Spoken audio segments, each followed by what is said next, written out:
Welcome to our epic ocean, where critical solutions to a planet in peril are brought to the surface. Our epic ocean celebrates all that is epic about the ocean and why it is the planet's most vital resource. And now to our host, Rich Gurman. In 1929, Dr. Emanuel Bronner, a third-generation German soap maker, emigrated to the United States. 14 years before, his parents were slaughtered in a Nazi death camp. Arrested in Chicago while promoting his moral ABCs, he was sent to a mental hospital from which he escaped after receiving electric shock treatments. He ultimately found himself preaching from a soapbox in Los Angeles, where people came in part to hear his radical sermons on universal consciousness and love, but mostly to get their bottles of soap, wrapped in a Bronner's soon-to-be iconic label. In 1998, his grandson David, cut from the same tie-dyed cloth, took over as CEO, Cosmic Engagement Officer, and along with his brother Michael and other family members, grew the company exponentially from 4 million to over 129 million in annual sales, and more importantly, created one of the most respected regenerative brands on spaceship Earth, dwelling on the front line of the eco-friendly movement with massive respect for the soil, the people, and the animals, all the while maintaining the all-one principles his eccentric grandfather instilled in him. He is his grandfather's son. David Bronner, welcome to the show, man. How are you? I'm great. Thanks for having me. So excited to have you here. I know you got a lot going on, so I appreciate your time. So to me, the story of your company, what you stand for, and the actions that you are taking is very encouraging. I believe it's a story of hope for humanity and also of tangible solutions to the critical issues that we face as a species. I want to drill down on the company philosophies, but feel we should start with your grandfather's story.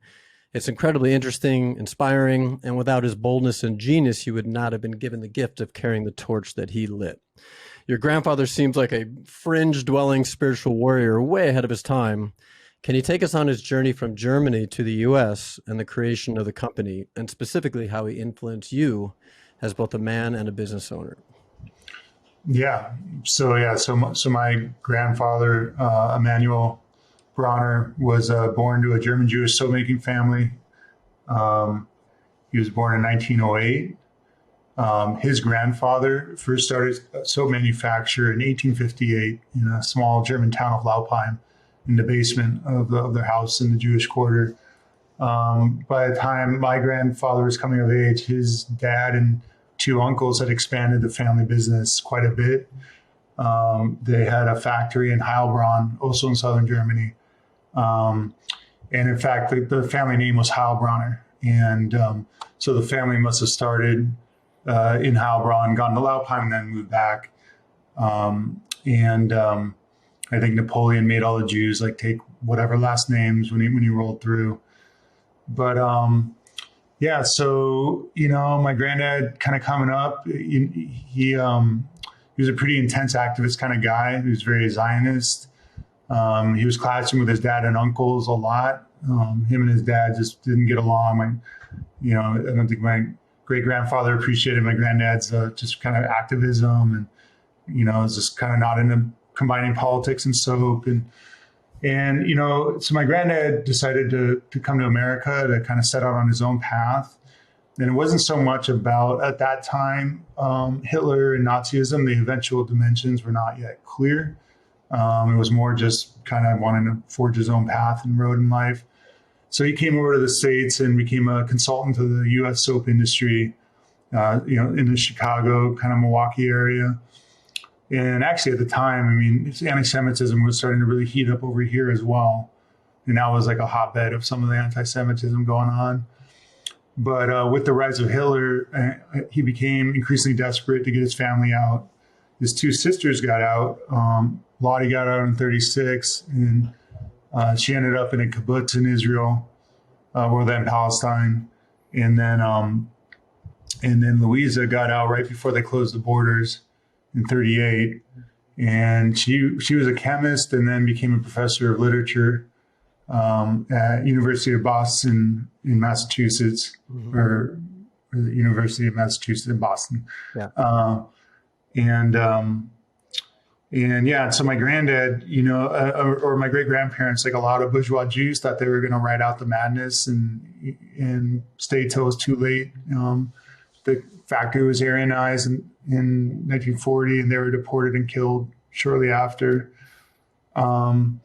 So, my granddad was just going through immense, and in the same time frame, my mom's dad, my grandmother died. She was in and out of hospitals, really sickly. And so my granddad was just going through just immense personal tragedy, but somehow felt urgently called that in the next Holocaust in a nuclear armed world, if we don't realize our transcendent unity across ethnic and religious divides, that we're going to all perish in a nuclear armed world. If the next Holocaust, like we're all going to die if we don't realize this fundamental truth. So my granddad, and this is the post-World War II era and McCarthyism and the Red Scare. And, here's this guy in his thick German accent talking about uniting Spaceship Earth, and kind of got on the radar of the authorities, and they tossed him in this insane asylum, literally insane asylum, and, for him, he interpreted it as just like another concentration camp. And so he got out before too much damage was done, escaped west and set up shop in LA, but was going around the country lecturing on his peace plan, and realized people, word got out that he was selling soaps on the side, like his family soap recipes, and in the post-World War II era, like soap and all these industries are moving to a petrochemical basis. So agriculture, like fertilizer, we were going from natural fertility to synthetic nitrogen, petrochemical based fertility, pesticides,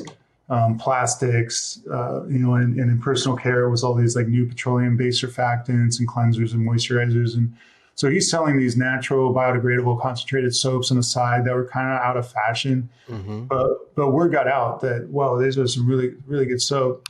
So people were coming more to get the soap than to hear what he had to say.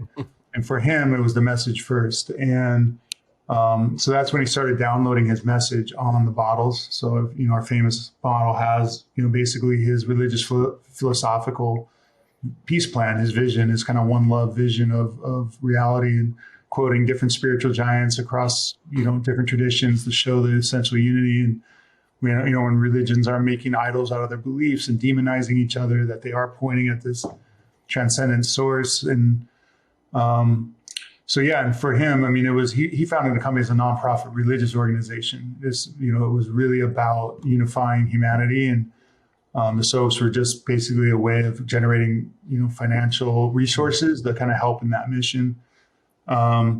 And with the rise of the counterculture in the 60s, that's when, the soap just really resonated. Like all of a sudden, here's a generation, like they're, dropping out of this war machine that won't stop. This is Rachel Carlson's Silent Spring, this book that really launched the environmental movement about, why are all the songbirds dead, and, because of the over application of pesticides and our agricultural systems, and just in general, our industry is like a comet hitting the planet. So with the rise of the counterculture, that's when my granddad's soap really kind of connected. Here's this bottle of soap. You could watch your dog ditch his hair by the side of the river, not worry about it. And it's got this groovy, message of peace. So that's, really connected there. And then went into the health food, movement. If you had 3 products in your health food store, one of them was going to be Dr. Bronner's. That's right. So at some point, the IRS disagreed with his self-designated tax-exempt status. So we were in bankruptcy and reorganized as a for-profit. But we continue to kind of have that nonprofit DNA at the heart of what we do. And, definitely. Yeah. I'm curious, at what point in your life did his principles begin to shape you? He's talking about all religions being the same, unity of consciousness for the betterment of humanity, separation is an illusion, we're all one, living in harmony with the earth, the moral ABCs. When did this start to click in for you? I would think if my grandfather was preaching this to me when I was a little kid, first of all, it would have gone over my head. Plus, I would have thought maybe he was a bit mad, right? Yeah, that totally. And I was selling over my head when I was a kid growing up. And, my dad, my granddad was not the best father to my dad. So, my dad's mom basically died when he was 2, and his dad then went off to save the world. And my dad was raised in a series of foster homes with my Uncle Ralph. And, so my dad, in some ways associated the kind of all one philosophy of bailing on your responsibilities as a father. So even though my dad, and they did a lot of work and a lot of healing, and my granddad was doing the best he could with the ovens of the Holocaust behind him, and he financially supported my dad and uncle and aunt, but was pretty absent. But when my dad, he went to the Navy just right out of high school, and then went to work for my granddad after 8 years, and so my granddad moved down to San Diego from LA, and my dad stayed up in LA my granddad had been renting a reactor out at a chemical specialty firm in the LA area. And my dad ended up becoming the head of operations of that operation and oversaw the bulk soap manufacture for my granddad, but had a bunch of other stuff he did in life, including develop firefighting foam for structure and forest fires, and a version for Hollywood that me and my brother grew up blasting commercial movie sets with foam to make it look like it snowed, and super, super fun stuff. Mm-hmm. And visiting my granddad with my dad, it was just, my granddad's just, I think especially for his grandkids, it was like really important that we understood that we must unite Spaceship Earth. We're all one or none, and as a kid, it's like, wow, what are we talking about? And, and it wasn't really till after, college, I started to have some inkling of what he was talking about, but it was still in pretty much mediated by psychedelic experience. Remember one important one. So in college, I went to Harvard, and initially was playing football, and then played rugby, and at a certain point realized like it was way better to just smoke cannabis with my roommates and listen to music and talk in a real high vibing way than go get drunk at the bars every weekend. Exactly. Was starting to shift, and and that was a big, once I like had this experience of cannabis of like, geez, by any rational comparison, this is so much better than alcohol, and just like, but somehow this is a Schedule I substance, what's wrong with this country, really starting to ask some questions. So in this context, I had my first mushroom experience. Someone gave me a mushroom chocolate. And I remember looking down at my arm and saying like, okay, well, at a quantum energetic level, like at the level I'm learning about in physics, like there is no difference between me and the world, in the air. I mean, it's just like one energy, one continuous energetic flow. And that when I eat and I poo, that the world's pouring in and through me, and I'm not even the same like blood and cells like month to month. I mean, I'm just, just like I'm like this river of energy with the world, and the world's alive. I'm part of this living reality process that is in this dynamic interflow, and and all of us are going to be dead, not that long, but this bigger living reality process keeps going that I'm part of, and and just kind of disidentifying from a smaller self into a much bigger kind of reality process and self, like the big self, and and just appreciating like, wow, okay, these medicines can really help us perceive and see things in a way that we're ordinarily blocked. Yeah. And then it was after college. I was in Amsterdam, and, which at that point was obviously the epicenter in 1995, the epicenter of cannabis culture. And just had some further really amazing experiences, including in the squad I was in Amsterdam. There was some members of a church that had formed in Arkansas with cannabis as a sacrament to make a First Amendment religious objection to the drug war. In 1993 in Arkansas, that didn't work out. The feds busted them up, and I had these like really cool hippie vegetarian, like, like squat mates who were just awesome, and it was just so clear to me. I was like, what's wrong with my country that these guys are facing 10 years of life for this incredible, incredibly safe plant that can really help you be your higher vibrational self, and disinvest from whatever stupid mood you're in, and just help you just be present and enjoy life and each other. And just realizing that the religious war is in a fundamental way, or that the drug war is in a fundamental way a religious war on the sacraments of our people. And I'd had some really powerful additional psychedelic experiences, experienced ego death, a few different ways into the love and light at the heart of existence. And that was it was like an instant awakening to like, holy shit, God's real, love is real. I mean, somehow in the midst of the absurdity and suffering our experience that this is the ground of our being. My granddad's been saying it. It's totally right. Mm. And yeah, so it was like these experiences really kind of helped me appreciate, like, oh my gosh, this is what my granddad's been talking about all this time. And it wasn't like a linear path right from there, but that was really what kind of like opened me up to understanding his passion and what he was about. And then I was able to communicate that to him before he died, that, hey, Grandpa, I get it. It's amazing. Thank you so much. And I'm going to dedicate my life to the same thing. Wow. It sounds like, first of all, I appreciate you sharing all that, especially the part about how your dad's relationship to his father, your grandfather. It sounds like your grandfather had this radical message, and your dad maybe just couldn't really relate to it. And like you said, you didn't really get it until your exposure to cannabis, mushrooms, and psychedelics. And then it all kind of came full circle. It sounds like your dad kind of raised you in a more stable home, faith-based environment, right? And then things kind of shifted for you. Yeah, 100%. So yeah, I mean, my dad was, basically Reaganite Republican, kind of up from his bootstraps, and, a really cool, compassionate way. And he was pretty a-religious. He kind of just rejected religion in general. My mom was very devout Christian and remains so to this day. And she's the CFO of our Dr. Bronner's now. And so I was raised, saying Christian prayer.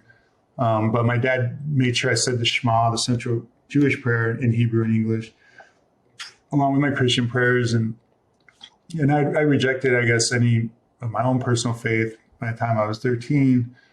And wasn't really till later when I had these really big experiences. And now I appreciate, like, all religion at their best are, like, there's mystics who are all vibrating on the frequency of love, and, and that's religion at its best. That's what it's about. At its worst, unfortunately, it's really bad. And, it's kind of the opposite. But yeah, have a huge respect and appreciation for sincere followers of all the faith tradition. Beautiful. So you took a trip back to Germany with your family to see where it all began. What was that trip like, and how did it impact you? Yeah. So, and so Gero Lasson. So Gero Lasson is our VP of Special Operations, and German American, born and raised in Cologne, in Cologne, Germany. Got his master's of physics there. Came over 25 years ago to the States and got a PhD in environmental engineering at UCLA. And we connected over hemp. He was, it was many different rabbit holes we can go down. But let's just say, like, Gero was really instrumental in introducing us to our German Jewish history. I was a little disconnected. I mean, my granddad was coming from the mountaintop all the time. He didn't really talk about his, like, kind of early family experience. His sister, my great aunt Louisa, who lived in Boston, she really connected me to my family initially, and just really could talk about the old time, the old home in Germany and what it was like. And but then Gero, he was friends or befriended the factory manager, Walter Lockley, who used to run our family soap factory, like being the factory manager. Or actually, he was the son of the factory manager. So Gero and then Walter and some other people were really just kind of showed up and helped us connect to our German Jewish history in Laupheim. Like, the city of Laupheim really turned out. I feel like, there's obviously a fair amount of guilt, but also, I don't know. It was really nice how everyone kind of just came out and just showed the family history in Laupheim and then in Heilbronn, and got to visit the Jewish cemeteries. And part of the tragedy of being Jewish in Germany is that, it wasn't easy, but it was generally speaking, like, the best country in Europe. It was the most tolerant and least anti-Semitic until the rise of Hitler. It was pretty one of the better countries. And so just really connecting with my family, and just the tragedy of this culture that they love. They were German, and there were German veterans or Jewish veterans in World War II. So if you go into the Jewish cemeteries, there's like monuments to the veterans in World War One. And I mean, that's how integrated they were in German society. And then all of a sudden, the culture just progressively starts to turn on them and just rip and shred and kill and murder everything beautiful and awesome. But I mean, it's like we have our own horrible history here of genocide and, slavery. And in some ways, German society has done a much better job than we have of dealing with its past. And so I feel very comfortable in Germany. We go every year to Nuremberg, of all places. Nuremberg is where the world's largest natural products show is. So Nuremberg trials, that's where Hitler had all his rallies. And, there's like all this Albert Speer, like the architect. There's all the Zeppelin parade grounds where they had their rallies in the Coliseum. I mean, it's all right there. I mean, all this history. And so it's intense, but, I mean, it just really, I understand where my granddad's all one passion came from. I mean, he experienced himself, like just how horrible it is when humanity isn't, tapped in on that wavelength. And so it's heavy, but also like an honor and a privilege. Mm. Yeah. It's interesting for me because I was actually raised Jewish. My last name looks like German, even though it's pronounced German, but I don't have any German blood. And like you, kind of moved away from classic Judaism and took on more of a spiritual approach. I'm curious for you. So like you said, this exposure to cannabis and psychedelic plant medicines and whatnot created this awakening of consciousness, which obviously permeated into the work that you do and really what you brought to the company. How did you always know that you were going to take a leadership role in the family business? Did your father kind of groom you for this, or what led you to become the CEO back in the late 90s?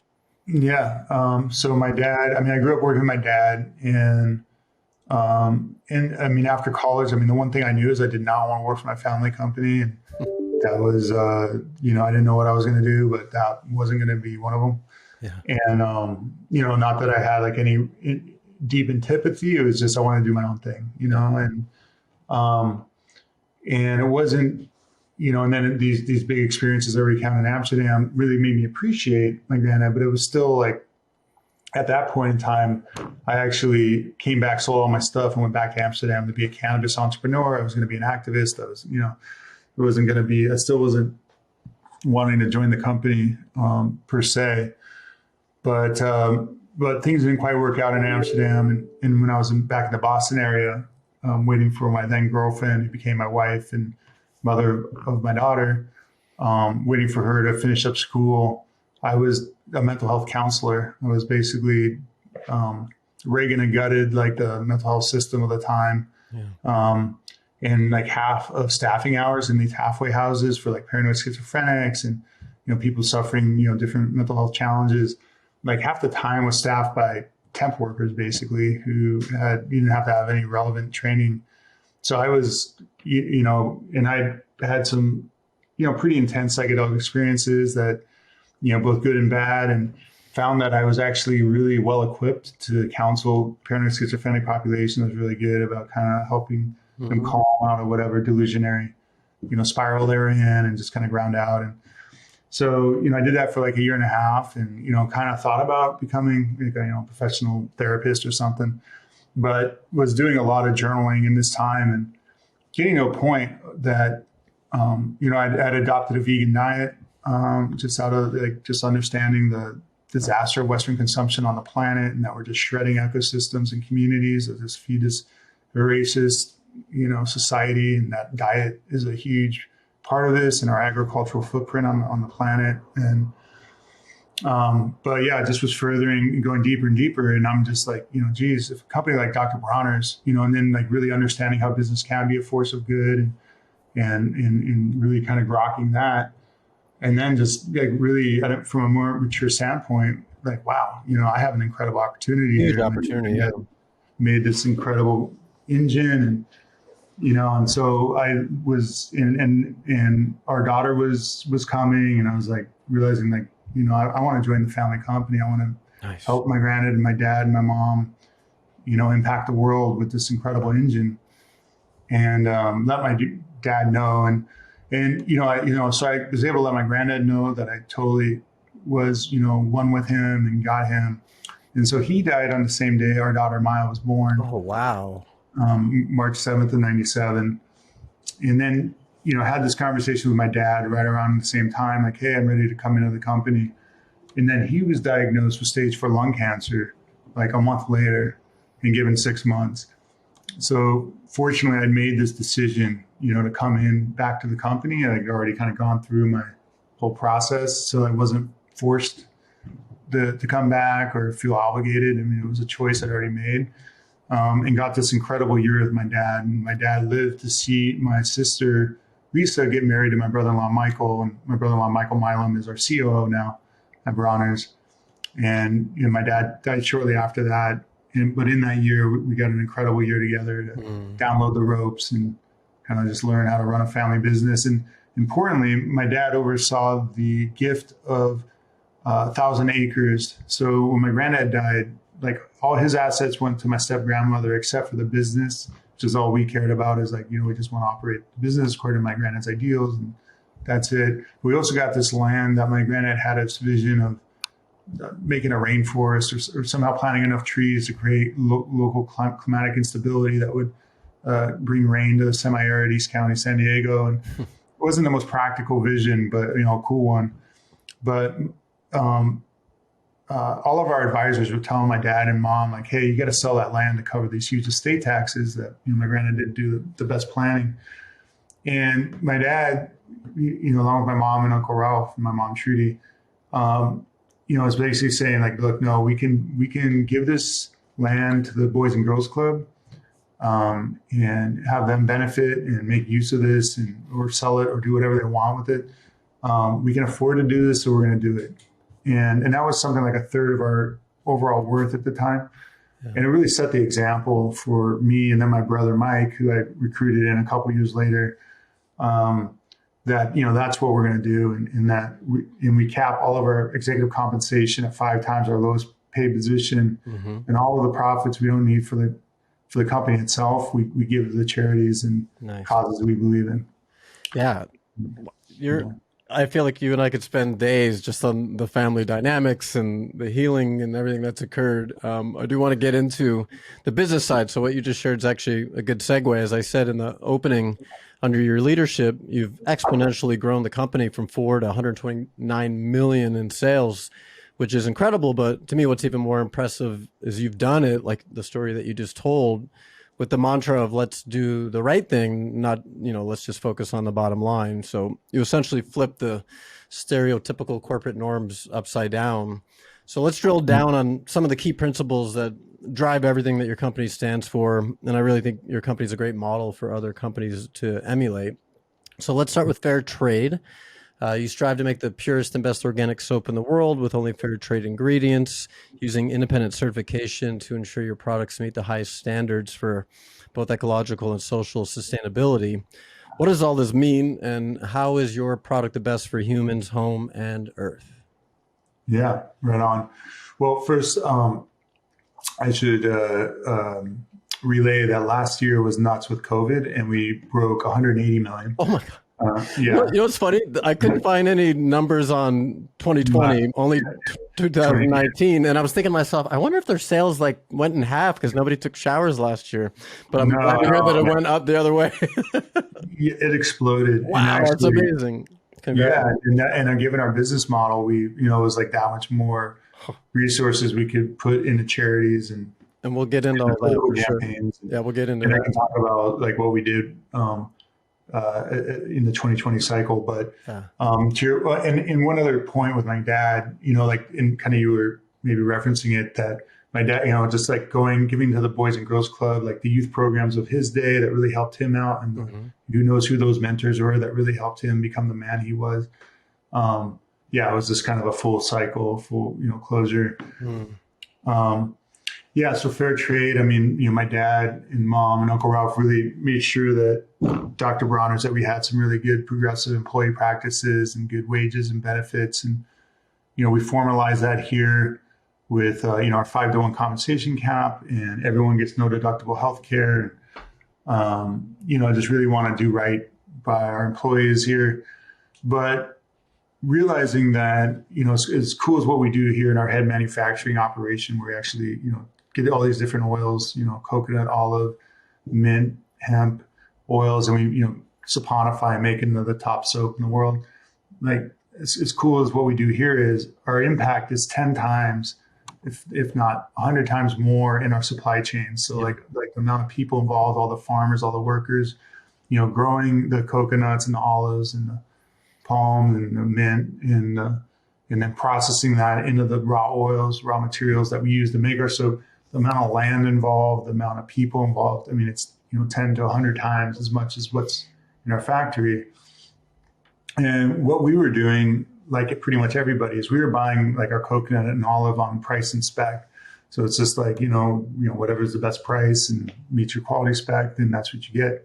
You're buying from these brokers, and you have no idea where it's ultimately being sourced from, or what were the environmental and social conditions. And unfortunately, when you do that, like this is just kind of feeding this machine in the world that's just kind of where corporations go to where the most environmentally and socially lax regulations are, and then basically the cheapest cost of doing business, and it will set up huge plantations.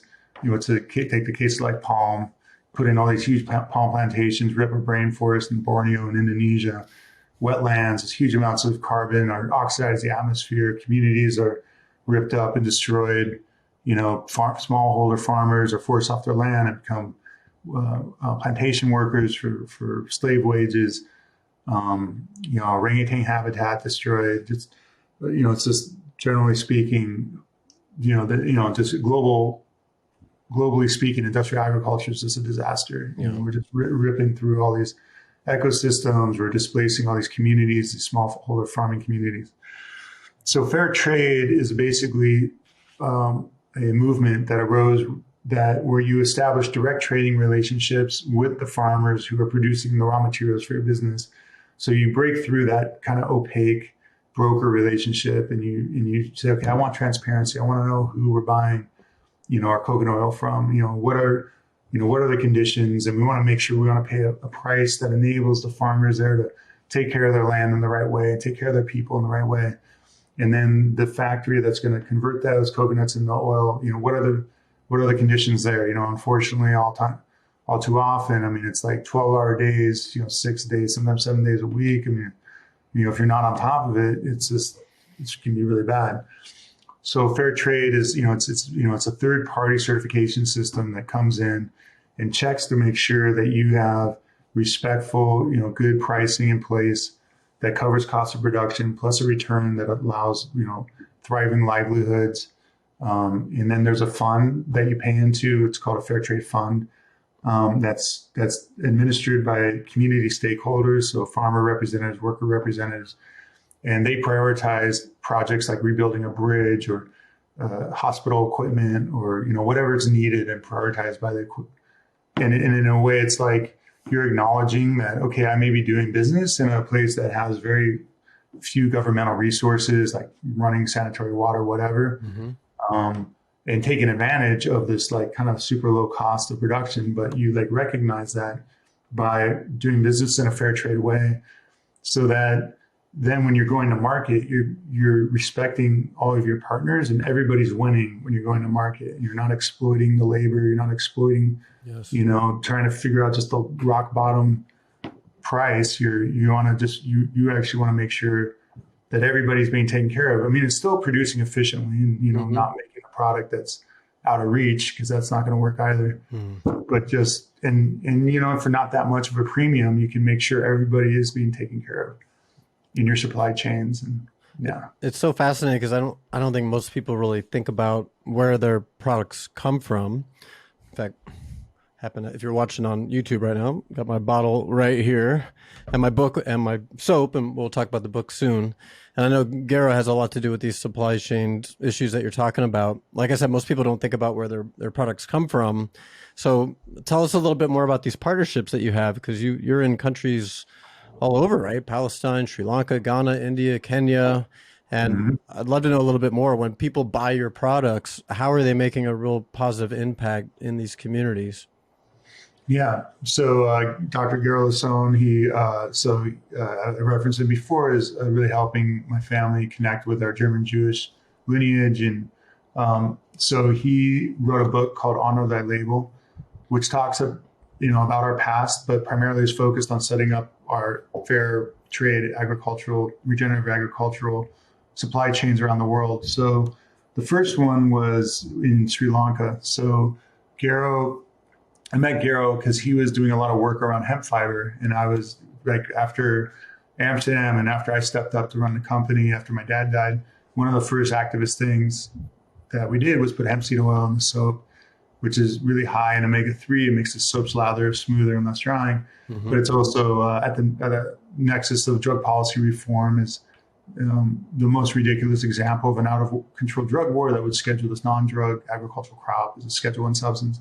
So it was an opportunity to kind of engage on the drug war and start to land some body blows on it. But it was also a symbol of sustainable regenerative agriculture. It grew like a weed. You didn't need a lot of synthetic herbicides and pesticides and inputs. It lent itself well to a regenerative organic crop rotation. So it was like our kind of first entree into what does it mean to farm in a way that mimics a natural ecosystem and isn't reliant on a bunch of synthetic chemistry and inputs. So fast forward. And me and Garo, like, he was a key partner in defeating the DEA. So the DEA under Bush came after us, tried to stop our imports of hemp seed oil, and Garo was a key part of our team that fought that off. But then, so Garo had come into hemp through natural fibers, and he had extensive networks in Sri Lanka on coconut fiber, on coconut core. And in coconut, in some ways, it was like the hemp of Sri Lanka and around the world. I mean, it's this dual seed, nut, and fiber crop. You can just do everything with it. Everything. And so when Sri Lanka got hit by the tsunami, he founded a nonprofit called Second Aid, and what he meant by that was that when a natural disaster hits and the media spotlight's on it and everyone's sending food and money and clothes, and then the media cycle moves on after a few weeks, and it's like it takes years to rebuild, and so he founded Second Aid, and it was basically like a microloan program before that even was a thing. And he and some local partners, Gordon and Sonali, a father-daughter team, were administering these kind of microloans to like sewing shops and fishing boats and getting people to kind of repair their thing and restore their economic basis and livelihood. And and I was like, Garo, there's all these coconut came from Sri Lanka, and there's all this well-established infrastructure there. Why don't we set up our, we want to go fair trade. We want to set up farm, because we'd already gone organic, really good that we weren't blasting pesticides on everybody involved and on the ecosystem. And, these insecticides and herbicides, they don't stop killing on the farm. They get out into the ecosystem and just keep killing non-target wildlife. That's what, Rachel Carlson's Sound Springs all about. And, unfortunately, that's the story of our agriculture today. But, not blasting pesticides doesn't ensure anything about the social conditions. So we realized, we needed to go fair trade. We needed to go this next step. And one thing led to another, and Garo and Gordon and Sonali, lots of adventures detailed in the book, Honor Thy Label, get it out Amazon. But basically set up the world's first fair trade, organic coconut processing operation, partnered with like 1,000 farmers in Sri Lanka. Just promoting best regenerative principles, using compost and mulch for fertility, and nitrogen fixing cover crops in between the trees, and just a lot of like really best practices.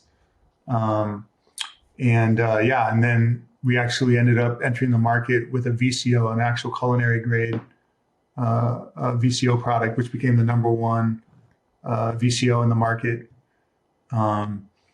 So that was our coconut oil. We actually have another coconut operation in Samoa that just gotten started in the last few years. And then palm. Palm's a really key one, because palm, generally people understand it not incorrectly as being a disaster on the planet, just the way it's generally farmed. But there's nothing inherent about palm that's evil. I mean, like, every crop can be grown in a regenerative way or a degenerative way. That's what we learned from hemp. Is like, as much as hemp can be grown in a really regenerative way, all too often it's not grown in that way at all. It's just grown in this very conventional, pesticide intensive way. And even though you don't need to do that, that's what happens. And what matters is your management approach to agriculture.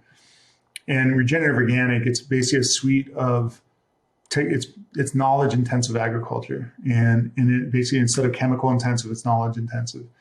And it's like understanding, like, by looking at nature, when you look at like a natural forest, there are no synthetic inputs. It's a totally self-regenerating system. So like, how do we farm in nature's image?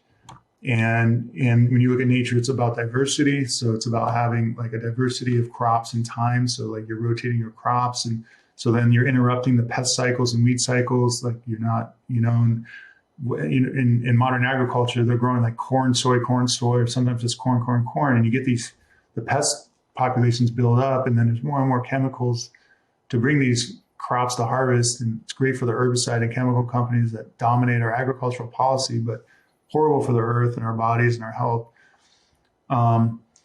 So with palm, we're in Ghana, partnered with like 1,000 farmers in Ghana. And this is kind of where palm originated. And our farmers there are intercropping with cocoa, banana, and cassava. And when you do this right and understand how the canopies fill in, you've got the tall palm, you've got the mid-level cocoa and banana, you've got the ground cassava, and you've got it when you look at a wild ecosystem, you've got the tall trees, mid-level trees, bushes, and ground cover. And when you do this in a farming ecosystem the right way, you're going to maximize photosynthetic capture and double your biomass and double your yields compared if you did those same 4 crops on monoculture areas. If you did like a monoculture of 4 different blocks in that same area, you would get half the yield if doing a dynamic interplanting. And when you do that dynamic interplanting, you're minimizing the pest pressure that comes, like, and cocoa is another highly problematic crop. Cocoa is generally grown in West Africa and some in Central America, but it's generally grown in these dense monocultures. It's very insecticide intensive. Generally, prices are so low that child slavery is rampant. There's actually a lawsuit in process of former child slaves suing like Hershey's and Mars in U.S. court right now. And our farmers are showing, like, when you do this dynamic agroforestry approach, you're taking 2 really problematic crops, palm and cocoa, and showing how you can do it in a way that's totally ecologically and socially responsible. And, they basically, like the community outside of Asun, Ghana, it's just like thriving, doing business in this fair trade way. And then one other key ingredient is olive oil. And we source the majority of our olive oil from Palestinian farmers in the West Bank, doing regenerative organic techniques with olives and farming in a beautiful way. Mm-hmm. And then we get the balance, just to be clear, we're not being anti-Israel about it, even though we're completely against occupation and the current situation there is a disaster. But, I have family in Israel, and we source the balance from a Jewish family farm and then a Palestinian Christian project on the Israeli side. So we have Muslim, Christian, Jewish olive oil in our soap, symbolizing all one, and my granddad's whole mission and vision. That's awesome. So, yeah. So a lot of what you just shared really encompasses another one of the all-one principles of treat the earth like home. I want to talk about the ocean a little bit, but let's stick with the soil for a minute, because that's a lot of what you were just talking about. I guess my question is, what's it going to take to shift away from this big ag approach, pesticides, monocrops, GMO crops, the animal cruelty, the human cruelty that you described? I mean, this is just horrendous for the animals and the land, our own personal health. can we shift to a more regenerative model, or is the industrial food complex just too powerful and are consumers too unaware for this shift to occur on a large enough scale to really, move the needle, I should say, in terms of the damage that's been done? Yeah, I mean, obviously it's a massive task to be engaged on. I wrote a blog actually called Regenitarians Unite, how the animal welfare and regenerative agriculture movements can come together to restore soil health and end factory farming of animals and mitigate climate change. And yeah, it's like obviously this is a generational task. Might take a couple more, but I think we're creating the model of agriculture that we hope will soon be dominant. It has to be dominant. We can't be blasting this much pesticide and nitrogen fertilizer. Synthetic nitrogen fertilizer takes something like 1 to 3% of the world's energy to make in the Haber-Bosch process. So just the process of making the fertilizer is so environmentally destructive. And then when you apply all these synthetic fertilizers and pesticides to soil, you kill the ecosystem, like all that, the complex microbiota and all that. When proper soil in a wild ecosystem, that's the foundation to all of the biomass and ecosystem health. And when you destroy that with pesticides and fertility, you're not just killing that ecosystem, but all the carbon that was locked up in all that life is now oxidized to the atmosphere. So actually, when you start to farm in a regenerative way, you bring the soil back to life, and that's as the soil comes back to life, it starts the normal soil forming processes that start to sequester huge amounts of carbon back into the soil. But yeah, what was the question? I think it was like we get it. Like obviously, and I know if we can make the shift to a regenerative approach, it's going to make. Yeah. Like, can we get it like a planet? That's the vision, right? And I think there's different tactics. We also support like Good Food Institute and developing the plant-based whatever options to the CAFO disaster meat and stuff. But ultimately, we have to shift to a regenerative organic basis in agriculture. It's just all about promoting an awareness that our plate is a farm and our fork is a pitchfork and our knife is a butchering knife, slaughter knife. What does our farm look like? And if you're not thinking about it, same way I was talking about like a company, if you're not thinking about your supply chains, then it's a disaster. In the same way with your diet, and everything we consume, if you're not thinking about how it was produced, it's coming from a disaster. That's right. And you got to understand, I want to know who my farmer is. I want to make sure that I'm supporting somebody who's, growing food in the right way and taking care of their workers in the right way. And any animals involved are living a life worth living and not a horse show. So that awareness, obviously it's not nearly, it's paltry compared to the scale of the problem, but it is growing, exponentially growing. And so, and I guess my other hope would be we integrate our psychedelic allies and plant medicine allies and just kind of help a shift in consciousness to really grapple with the environmental and social problems we're facing. Yeah, I agree. It feels like that shift in consciousness is what is going to be required. The question is, can we do it soon enough? Let's talk a little bit about the ocean. Obviously, these pesticides, everything that you're talking about in the soil, eventually it's going to wind up in the ocean. The ocean is obviously my passion and the focus of the show. 71% of the earth is covered in water, so you really can't talk about earth without including the ocean. So how has the ocean impacted your life, and how would you describe the connection between the land and the water when it comes to the Bronner ethos? Yeah, well, as far as the harms of the agriculture on the ocean, the amount of that nitrogen runoff, it's creating this mega dead zones in these river deltas. I think Mississippi dead zone deltas, 10,000 square miles of just ocean that has no life, and that's true of all the river deltas around the world. And it's because of this agricultural pollution and runoff, and the impact of, fishing and, both farming as well as wild caught. It's just such a disaster. Yeah. So personally, I mean, surfing, bodyboarding, growing up bodyboarding, and then surfing has just been a huge part of my life. Just being in the ocean, and that's the power of the ocean, and just yeah, it's like, and it's my go-to now. No matter how stressful things get or whatever, you just paddle out and get perspective, and it's just such a healing balm, and just give it all to the ocean. It's just such a healing, beautiful experience, and so yeah, so oh my gosh, so I'm just deeply personally in love with the ocean, and then as far as Bronner's, I think that's just a big part of my personal, what I bring to the table. Yeah. And we do support, one of our key partners is Sea Shepherd. Yeah, that was my next question was on Sea Shepherd. I want to go back real quick to what you said about giving it all to the ocean. That's been my mantra for years. Whenever I have an issue, a question, I just go out on the water and I just give it to Mother Ocean and then just wait for the answer. So I love that. And thank you for sharing that. But I just interviewed Captain Paul Watson of Sea Shepherd.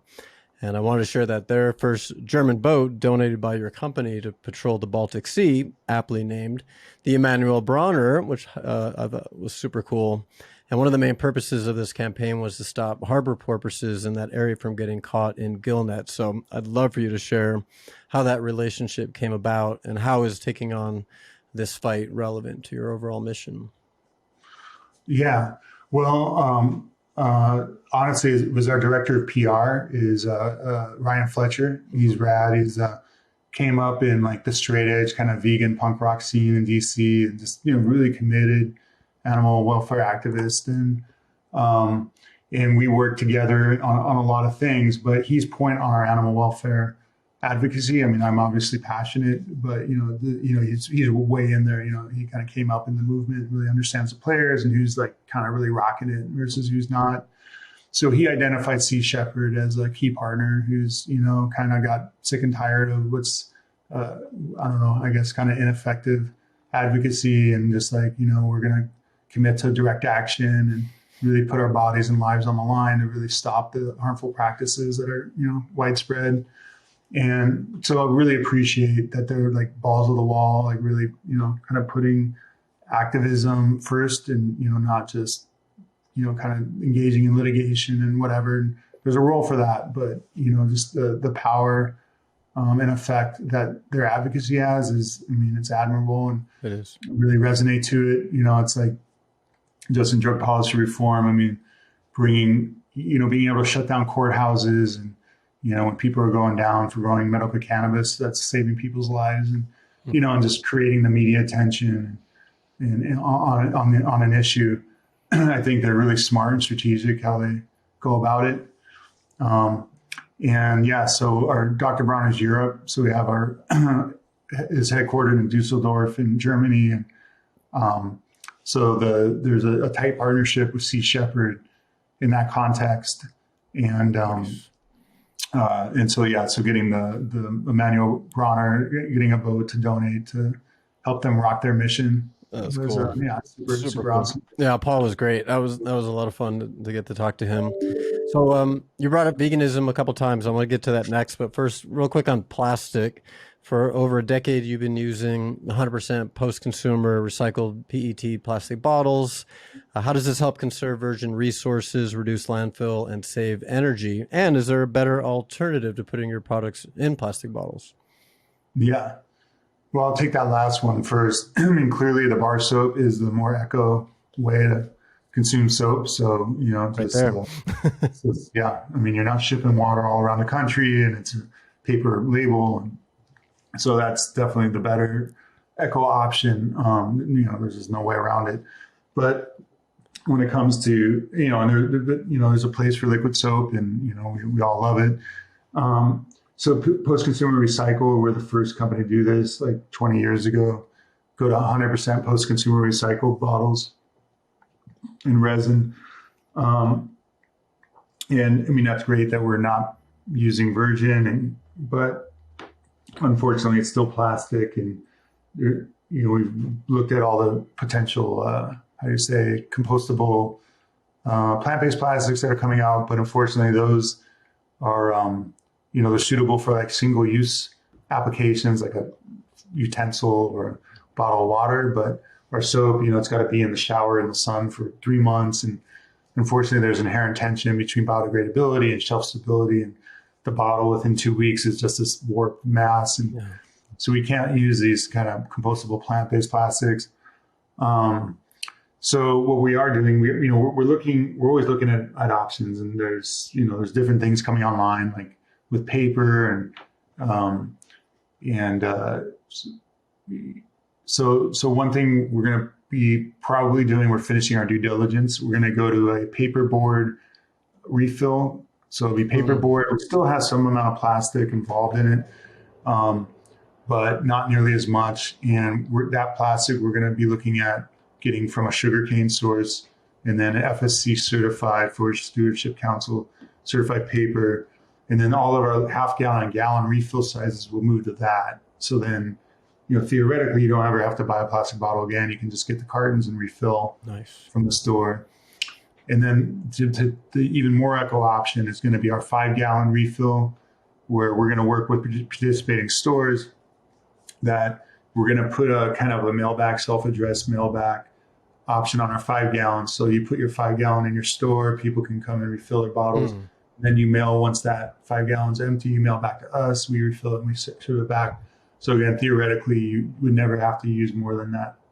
You can just have that one bottle of soap that you refill all the time from your local store. And then a drum program there's these new stores that are like, real hardcore, and, you can actually buy out of a drum. And, and then we would sell drums, and then drums are cool because you don't have to ship them back, because there's local drum reconditioners, and they can just circulate wherever they are. And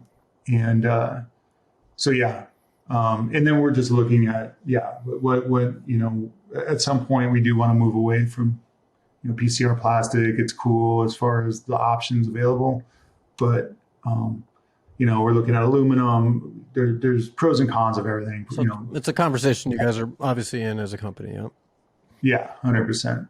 All right, so let's talk about veganism and animals, and then I really want to make sure before we finish, I'm very intrigued by your Heal Soul campaign, so maybe we can end with that. So obviously a big part of treating the earth like home is how we treat animals. Gandhi said the greatness of a nation and its moral progress can be judged by the way its animals are treated. Like you said, you've been vegan since 1996. I've been plant-based for a little over 15 years. In a perfect world, we'd all be vegan, right? When I talk to activists like Luis Sohoyas, Paul Watson, who we just mentioned, Dr. Sylvia Earle, they all say that we just need to stop eating meat and fish for the sake of the ocean, the planet, the animals, of course, and for our own personal health. And I know you feel the same way, but sadly, global population is growing. Animal protein demand is rising. Can we continue on this path? And if we don't, what does the future look like from your perspective? I mean, obviously not. I mean, like we're already, ripping the world apart with the current unsustainable level of meat consumption. If we keep on current trajectories as people in the developing world kind of adopt this, unbalanced Western overconsumption of animal meat, dairy, and eggs. I mean, it's not completely unsustainable. The rainforests are being burned down, not just for cattle ranching, but then, these GMO soy plantations go in for animal feed, being sent to China, as well as up here. If globally we shift to a plant-based diet, we could, more than half reduce our agricultural landscape by more than half and rewild much of the planet. And so that's, I think, obviously getting people to reduce meat consumption and move to a more plant-based lifestyle is crucial. It's, I kind of think about smoking cigarettes, for so long, it was just like the dominant thing and everyone did it and it just seemed so surmountable. But then now there's been such a shift. So I feel like we're maybe at the early stage of that, optimistically speaking, that, things are really, even though like overall the trends are still going the wrong way, that we're starting to see like, at least in like the US, like in Europe, some real important signs of a shift. And just hope it just continues to snowball. And then at some point you reach that kind of tipping point and it's like no more acceptable to eat meat than to smoke a cigarette. Or that if you do, it's going to come from a real high level pasture-based operation where the animal can live fulfill its life, its instinctual behaviors, and its end is clean and quick. And currently our factory farm system, the last day of an animal's life is its best when it's put out of its misery. So that get all these plant-based meat substitutes, meet people where they are. I'm really psyched about all these new vegan cheeses. I mean, I feel like that was a kind of problem, but all that's been solved. Thanks to Yoko and everybody else. That's true. So we're we give significant resources to various charities in the animal welfare space. Good Food Institute is a key one. Compassion Over Killing is, I forget what their new org name is, but those guys are rad. Mercy for Animals, Compassion Over Farming. So I think needs to be a crucial piece here to our survival as a species is figuring this out and collectively shifting our behavior. I totally agree. And I feel like we could spend hours on this one topic. Just one more question on this, and that is, what do you say to all the people on the planet, and we're talking hundreds and hundreds of millions, that rely on some sort of meat as a main source of food, many of these people being poor people that don't have access to, Impossible, Beyond Meat, Memphis Meats, whatever it might be. What do we say to these people? Yeah. Well, that's where I think there is such a thing as a sustainable balance of animal and plant life in a farming ecosystem, just like in a wild ecosystem. There is some level of animal meat, dairy, eggs that can be part of a healthy farming ecosystem. And indeed, before 150 years ago, there was you just didn't eat that much meat. It was mostly plant-based, and meat was like a luxury. But so I think that in subsistence fishing and farming, if that's if that's all you got, then that's not where the folk, and generally these aren't people who are eating a lot of meat. It's an important nutritional resource. I think it's incumbent on the Western world primarily, and the rapidly, developing world, to start to shift. It's like, okay, we have no excuse. We can't make any, it's almost like a red herring, like, just these people who are starving over there, they have no choice. Somehow that justifies us eating, 20 times more, animal products than we need to from any kind of health standpoint. It's actually unhealthy. Yeah.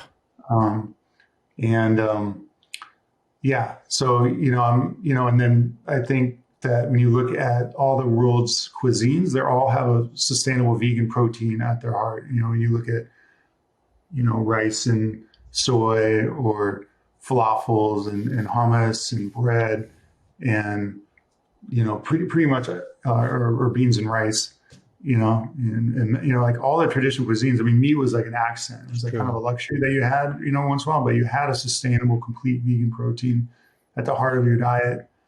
And, and there's traditions of vegetarianism and veganism around the world. So I think that, everywhere, unless it's crucial in your life, you literally can't access nutritious food otherwise, then there's not really an excuse. And I think, if you make that choice, then it just really needs to, it's like we've, given responsibility for taking animal life to the machine. Like we're completely divorced from it, and it's horrible. It's just this horrible reality. It's not like you have chickens running around in your yard that, have one bad day. It's like, it's just every day of their life is horrendous. Yeah. I think primarily we're talking about factory farming. Like we need to get rid of factory farming animals. Like we can have a debate, in 20, 40 years about whether or not we should go fully vegan, or if it's okay to have some, pasture-based animals running around on a farm. And like, for me, that's like yeah, I look forward to having that debate, and and I'll concede that yeah, there is a way to do that can be cool all around, but that's academic. I mean, we're being eaten for lunch right now by a factory farm machine that produces 99% of the animal protein, at least in the West, and this is just humane disaster, an ecological disaster. There's no justification for it, and I feel like that when people go and make the argument about, I don't know. I mean, I feel like there's like some kind of like taking like the, how do you say, outlier case to try to justify what is clearly unjustifiable. Yeah. I feel like where you're taking this conversation really speaks to the overall healing that needs to occur on a huge scale. And as you know, the only way you can help to heal the whole planet is really by healing yourself. And I think it's a good segue into the Heal Soul campaign. I think I definitely want to spend a few minutes on this before we end. So your iconic label is really the vehicle for the message. And I doubt most of your customers have actually read every word on it. Personally, I would need waterproof reading glasses to read the whole thing. The label has pretty much remained the same for many decades, but recently you've added information on climate change, on psilocybin, and most recently psychedelic therapy. So let's talk about your Heal Soul campaign, which is focused on the growing epidemics of depression, anxiety, PTSD, and addiction. Like you said earlier, clearly the war on drugs has been a colossal failure. So how have natural plant medicines, psychedelic therapies like mushrooms and MDMA, how have these proven to be more effective than traditional drug therapies? And just tell us what you're doing overall with Heal Soul. Yeah. So so as you know, my granddad, and my granddad went blind in the early 70s. So I don't think he understood just how busy the labels were getting. So, I got down to 6-point font. And generally speaking, it's a memorial. The label is a memorial to my granddad's all one vision. But periodically, as you know, like we may be engaged in whatever activist area, whether that's GMO labeling or raising the minimum wage or animal welfare, we'll do these kind of special temporary labels and really talk about the a given issue. So this last year we did we did Heal Earth earlier in the year, and that was all about regenerative organic agriculture and bringing together the best of the soil health, fair labor, and animal welfare movements into a single standard that basically you can know that your food is being produced in a way that is fair to all involved, and if livestock's involved, they've got to live a life on pasture, and that's represents this our goal and hope for agriculture globally. And then later in the year, we did the Heal Soul campaign. So 2020 was a watershed year for drug policy reform. We had a psilocybin therapy measure in Oregon, alongside a treatment, not jail, decriminalization effort, understanding that addiction is not a crime, that when you have an alcoholic uncle, you don't call the cops and have him arrested, you get him into treatment. And, it's not going to help anyone's life get better going to jail and getting a felony record. And, that just is making the problem way worse.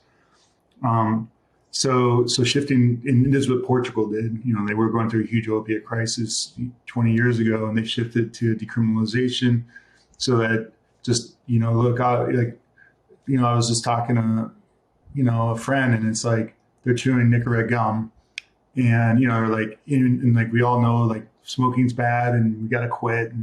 But it's not like there's this huge like societal like stigma on it. It's like, yeah, you got to quit, but when you're ready, and in the meantime, don't die, but unfortunately the way we look at like someone's addicted to opiate or like heroin, like they don't have, I just had a friend die, just basically overdose. It's very fresh.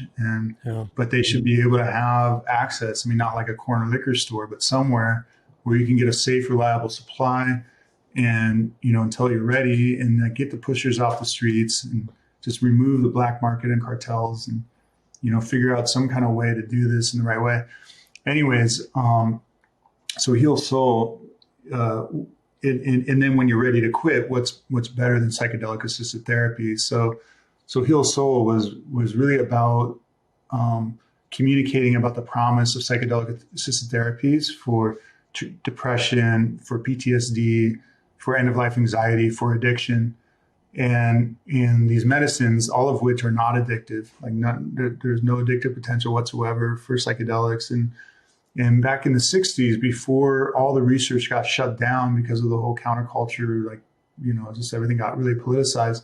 But before that happened, the research for psychedelics was incredible. And they were showing that, just single administrations of LSD or psilocybin, the active ingredient in magic mushrooms, could help people struggling with depression, could help someone with, severe alcoholism or whatever, really kind of get a hold of their life and break self-destructive patterns of thought and behavior and kind of reset their life.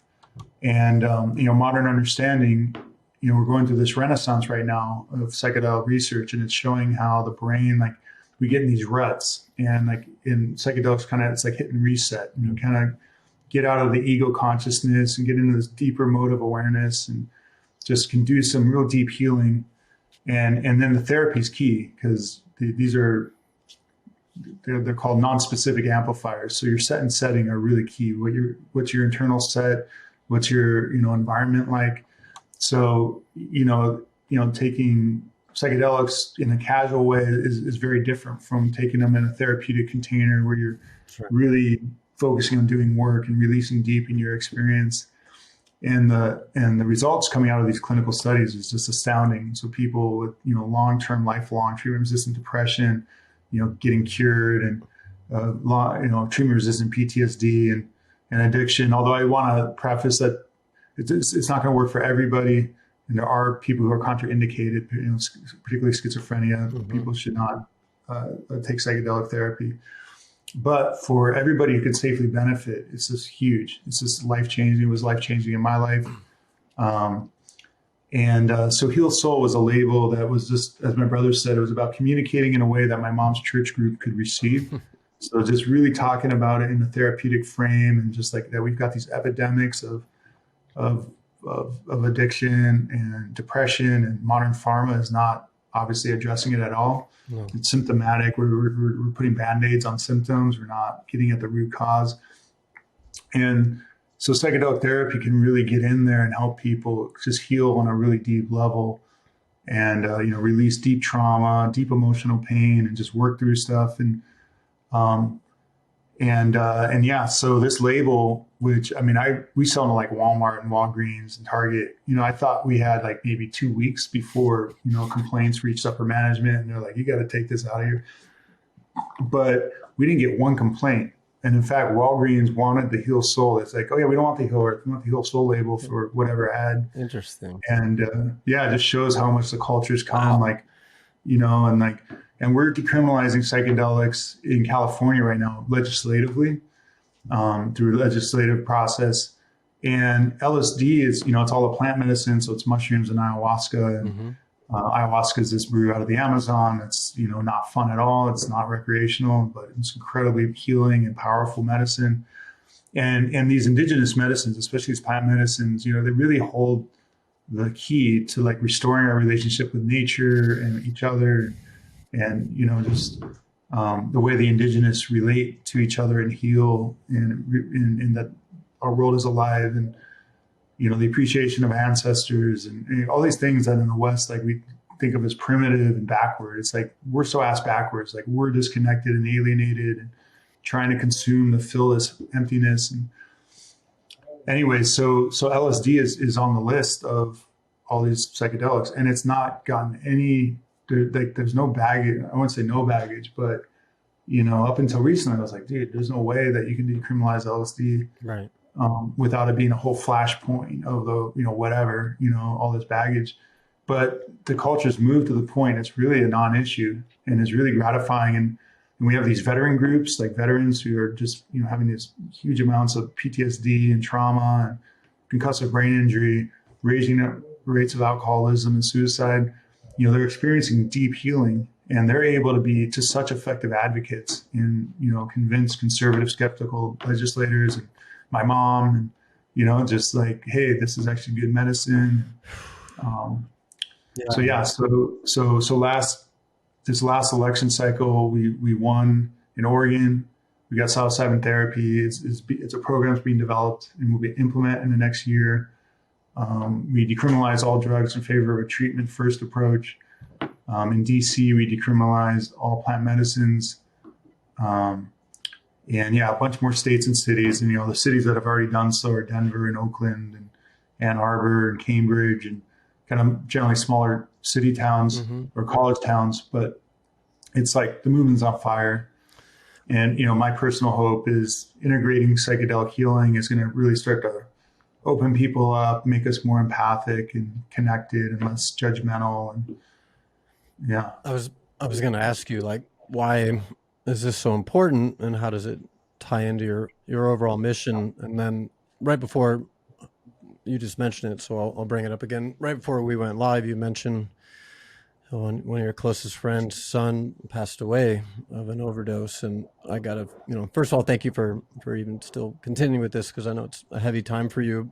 And I would imagine this part of the conversation takes even more, it answers the question, right, on why this is so important to you, when something like this really hits home, Yeah, man, 100%. I mean, it's just like, there's like kind of two sides. One is a harm reduction. It's like, I'm not going to make the case for that there's, beneficial, whatever, heroin use or whatever. But it's about like, okay, people are in, are addicted. Like, how can they lead their lives and function until they're ready to quit, so that, they're not overdosing on who knows what the shit is in this, on the street, what they're getting off the street, just all the violence and all the everything. And there's just a way better way that we should be doing this.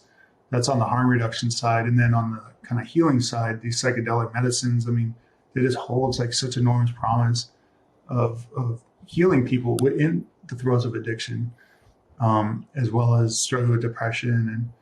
And like, my ultimate goal is that, we're all just healing up on the deep level and connecting with each other and respecting each other and connecting with the natural world and grappling with the massive environmental and social problems and thinking about things like, why am I eating meat? And maybe I should think about that. And, and if I'm going to do that, it should be from a really good source and in low amounts. And, so that's my hope, is it just going to help heal people up and then open minds and hearts. You and I share the same hope, whether it's the healing power of being on the ocean, in the ocean, or be it a plant-based medicine. It is about us healing ourselves, right? So that we can spread that love within our family, our community, and eventually out to the whole world. So, David, man, I hope we get to do this again soon. I've really enjoyed this conversation, especially under the circumstances of the heaviness you're feeling today. So I completely appreciate your time here today. We're going to share links on everything that we've talked about here today. Final question, beyond just buying and consuming your products, what's the best way to support Dr. Bronner's as a company, and more importantly, help you propel your principles into more hearts and minds? Yeah. Well, you know what? I would just say, be an advocate in your own life and, kind of speak your truth to family and friends in a loving way. And, I couldn't ask for anything more.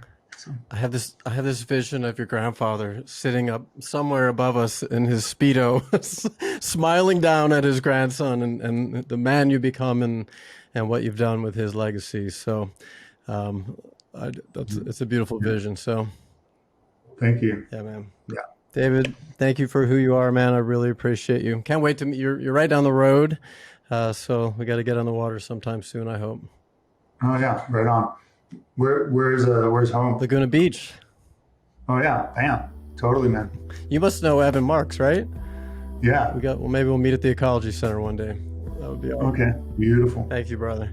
That's our show, everybody. I hope you enjoyed it. David Bronner, you're an amazing soul. Thank you for who you are and the work that you do and for your time today. Thanks, everyone. Thank you. Yeah, man.